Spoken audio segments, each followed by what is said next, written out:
Bonjour, je m'appelle Bruno, je travaille pour l'entreprise Gloco, je suis conseiller technique en horticulture. Aujourd'hui, je vais vous parler comment on va cultiver dans des pots, que ce soit des légumes, des fleurs ou encore des fines herbes. Lorsqu'on cultive dans des contenants, un des points importants à porter attention, c'est de choisir un bon terreau. Ici, j'ai choisi un terreau adapté pour la culture biologique, mais ces terreaux-là, on doit les additionner d'un bon compost et idéalement, je vais utiliser le meilleur compost vendu sur le marché. Quand on mélange le compost bionique, c'est important de respecter les ratios parce que ce qui est intéressant, c'est qu'on en a besoin d'une certaine quantité, mais pas trop. Ici, on va utiliser environ 10 % du volume de terreau. Initialement, j'ai mis environ l'équivalent de 2 sacs de 30 litres dans mon bac. Donc, 2 sacs de 30 litres, ça fait 60 litres. Ça veut dire que je devrais utiliser environ 6 litres de mon sac de compost ici.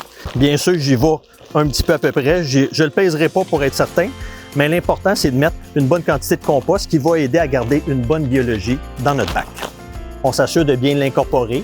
On va le mélanger, puis ça n'a pas besoin de se rendre jusque dans le fond parce que le compost, il est riche avec une belle biologie et une biologie qu'on dit importante du fait qu'on ne voit pas ce qui bouge dedans, mais il y a plein de micro-organismes qui sont super bénéfiques qu'on veut avoir pour nos plantes. Fait qu'on va bien l'intégrer à notre terreau. On va le mélanger le plus uniformément possible.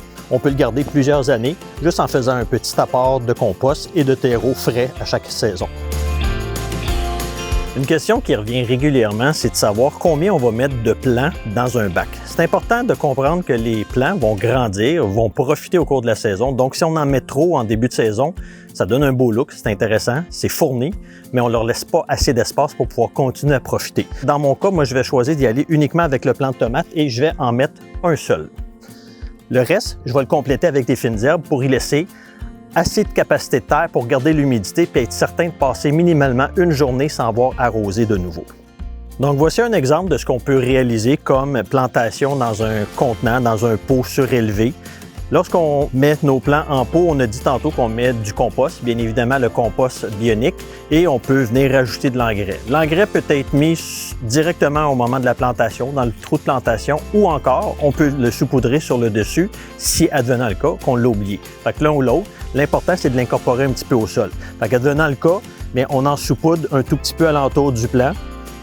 Et à ce niveau-là, bien, portez attention, on a un engrais qui est fait pour tout ce qui est feuillage. Donc, on l'appelle semi-fines herbes, plante intérieure. Bien, on va aider à favoriser le feuillage pour qu'il se développe à son maximum parce que c'est ce qu'on veut avoir à la base pour les fines herbes.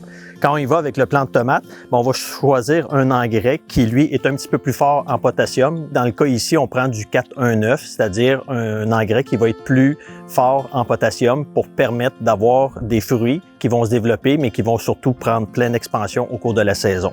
Fait qu'ici, on va utiliser l'engrais pour le plant de tomate. Puis quand c'est du feuillage, bien, comme je le disais précédemment, c'est qu'on va utiliser un engrais qui va être pour faire développer davantage le feuillage, c'est-à-dire le premier chiffre qui est l'azote. On arrose abondamment pour être certain de mouiller tout le terreau. Une fois qu'on a préparé notre bac, une question qui nous revient régulièrement, puis que c'est une excellente question, ça dure combien de temps les engrais dans un contenant ou encore en plein sol? Eh bien, la beauté, c'est que les engrais bioniques durent relativement longtemps. On parle que c'est bon pour une période de 6 à 8 semaines. Bien évidemment, si on a rajouté du compost, ça vient bonifier le tout et on est bon pour une période de 10 à 12 semaines. Cependant, il faut quand même réaliser qu'on est dans un contenant et qu'on risque d'arroser un peu plus fréquemment que lorsque ce serait dans le potager directement en pleine terre.